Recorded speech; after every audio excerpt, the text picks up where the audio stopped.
Let me know when you guys are ready. Yeah. All right, start with an opening statement from Coach and go on to questions. Well, congrats to Central Florida. You know, they made just enough plays to make it happen. Proud of I mean, we had a great start to the game. We're up 15-4, right? And then all of a sudden, I mean, it looked like we hadn't played offense for quite some time. But to get into the locker room only down 1, I was actually really pleased with that because a lot of things didn't go right there the last, 12 minutes of the first half.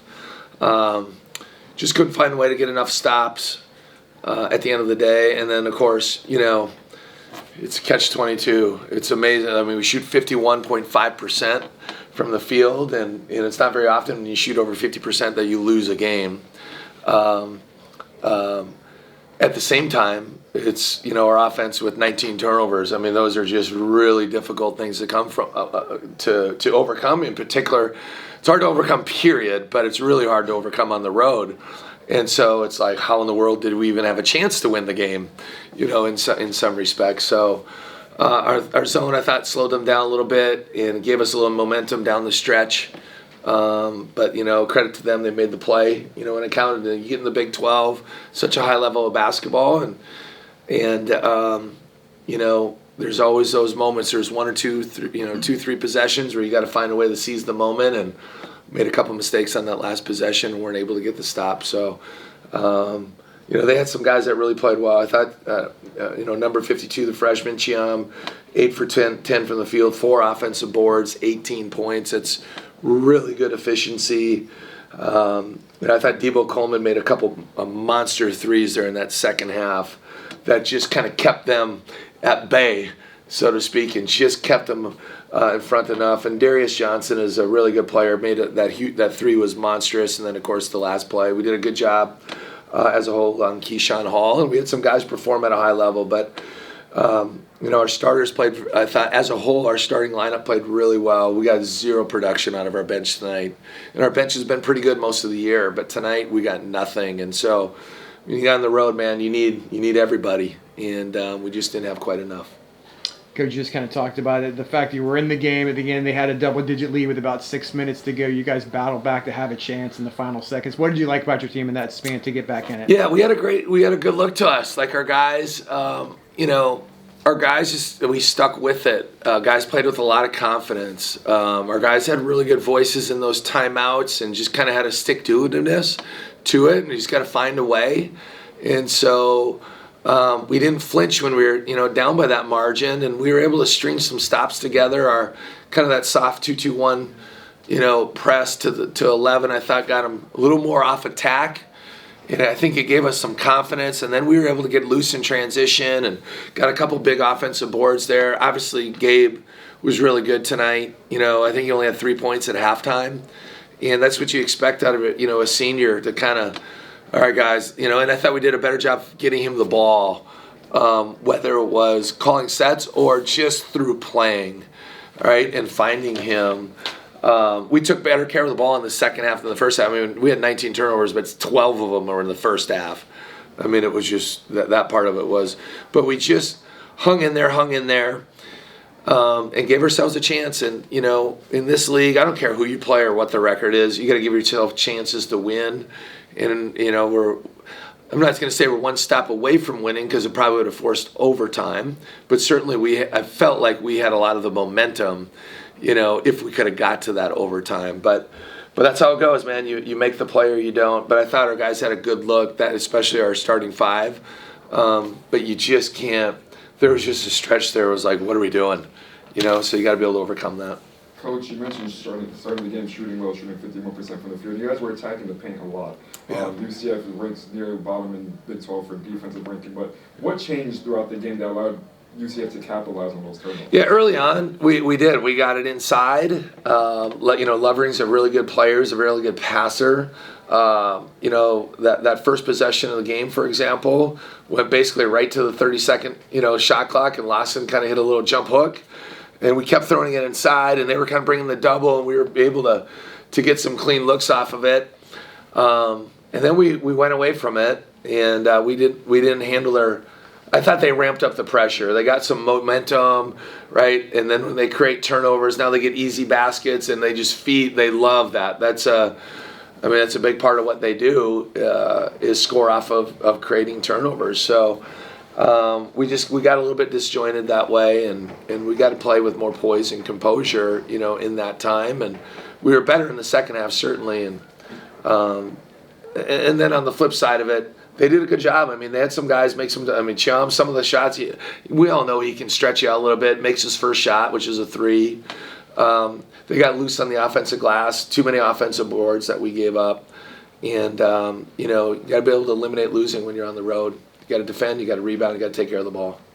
Darius Johnson obviously gets off the dribble penetration, hits the reverse layup, but then you guys still have a couple seconds to maybe get a possession going. What happened on the inbounds? Take me through what you saw. Well, first of all, they called the timeout with 7 seconds to go. We had played a lot of zone there up to that point, down the stretch, right? So you go man zone, and we decided to go man. It was just a simple high ball screen, easy switch like we've been switching all night. And they put, Johnson and Hall in a 2-man game, so to speak.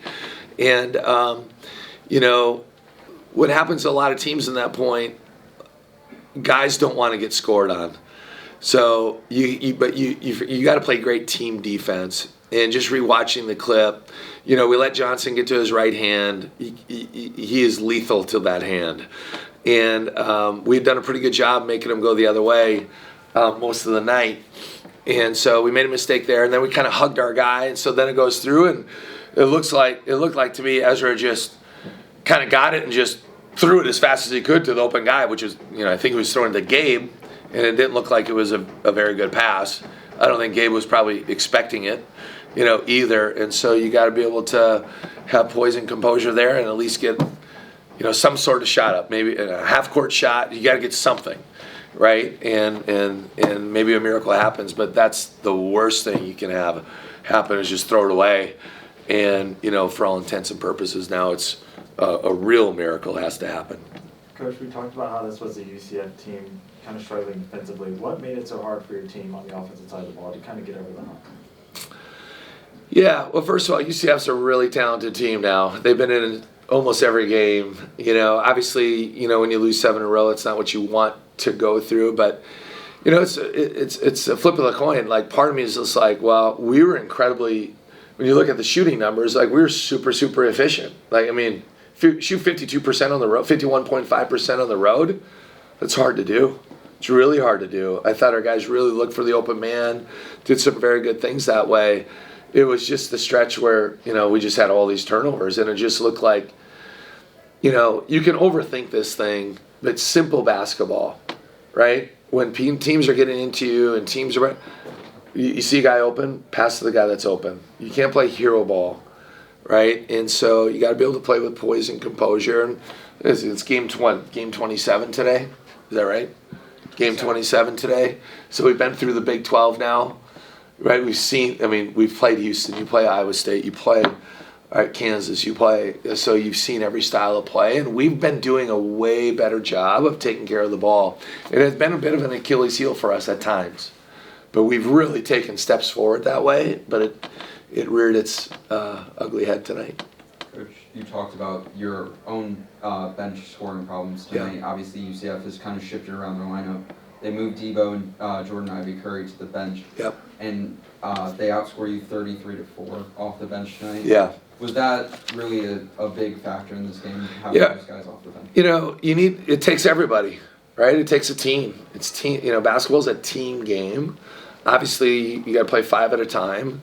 Our bench has been very good this year, and tonight, I don't know this for a fact, but I would venture to say this was our worst performance from our bench on the season. In every facet, scoring output, defensive, right, mentality, rebounding, all that. Just if you look at the plus minus isn't always everything, but if you just look at the plus minus, every guy, our starting 5 plus Zach Keller were all positive. Right, and then you go to the other 4 guys, and the minus discrepancy is very, very strong, and so our bench has been good this year, but certainly not tonight. I asked this of Gabe earlier. I know the results haven't been there, but how do you feel like your team is adjusting now to the travel and sort of the unusual nature of the realigned Big 12? Yeah, this is our first year in the Big 12, so it's kind of what we know, right? But it is different. Like when you're, it's on a direct flight, it's 5 hours to get here or whatever, but that's just part of it. Everybody's got to travel. Everybody's got to go through it. We don't really talk about it. We just kind of give our guys the itinerary, try to set it up the best that we can, adapt to time zones. It's life on the road. Everybody's got to play on the road. We've been really good at home, right? So teams have to adjust to us when they come to our place. And so it works both ways. The bottom line is to win on the road. In the Big 12, it's an unbelievable league. I'm so jacked to be a part of the Big 12. It's a high-level basketball. You got to show up every night. Right? You're playing usually every 3 days, maybe 4 days. This was a little longer break for us because our last game was on Monday. But you got to have a great competitive spirit. You got to be physically strong. You got to be mentally strong. And embrace the travel, embrace the competition, embrace all that, the Big 12 brings to the table. Last one. Okay. Thank you, Coach. All right, Thanks, thank you, Coach. guys. Good luck. All right, take care. Thank you.